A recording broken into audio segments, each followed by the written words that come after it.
in jeans and long hair and hats and things. It's nice. And for those of you who saw the announcements about this talk that I'm supposed to be giving tonight, there was going to be an online component, which for technical reasons I wasn't able to complete.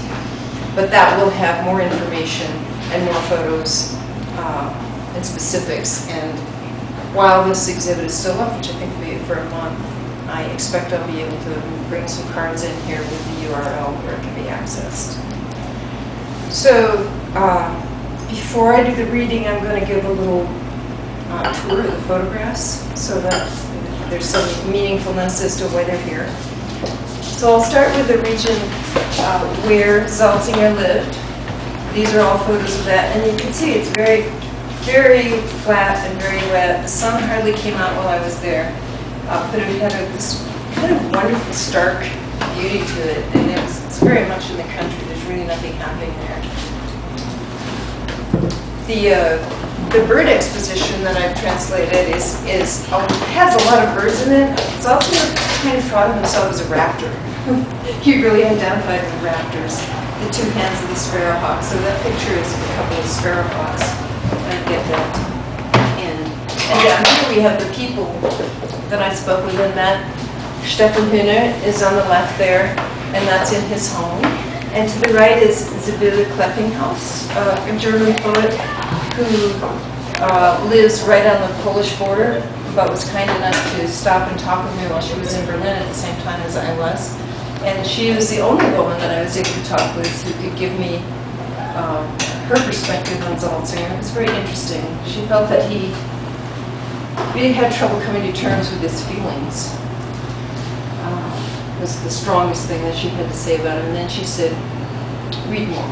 It's all in here. And gave me a book. To the right of that is Michael Kellner, a very kind man who actually contributed the photograph that I have of Helmut Salzinger, which is at the bottom of that little blurb about the exhibit. He's the photographer who took it.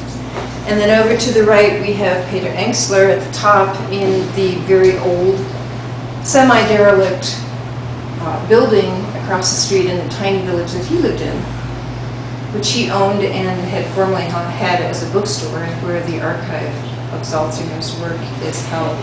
That's him in his very dark office. And the final person below him is Wolfgang Winkler, the notorious fascist.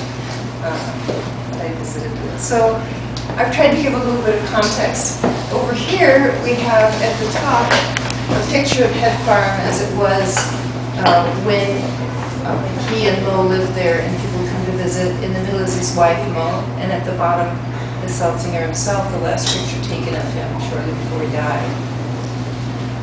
On the other side, we have the small picture is the picture of the graveyard. The bigger picture is the actual grave, which is completely unmarked, where Salzinger is buried.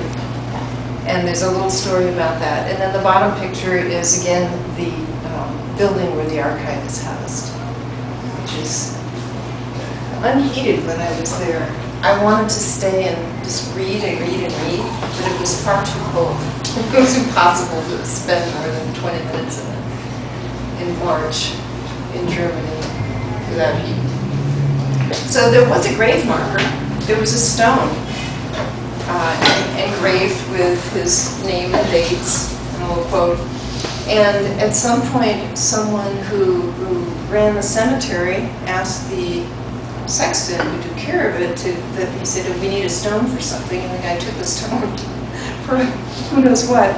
And when Winkler was looking into it and Engstler trying to find out, they found the stone. And so Engstler said that Winkler could have it, and it's sitting in his driveway, which is kind of like the weirdest twist in a way of the whole story, that his gravestone, instead of being restored to his grave, is now in the driveway of the man who drove away all his friends. Go on. So with that, I'll read some of his poems. I have some up over there as broadsides. I'm going to read those first. I'll give you an idea of his poetic sense. This one is called Sometimes in the Garden. When I whirl with words like clouds, wanting to roll in grass in the garden, my place of power, I dig in the dirt with my 2 hands, root in dry earth, the soil, when wet, like sheer acid on skin and nails, as if myself of dirt, planted, grown, born.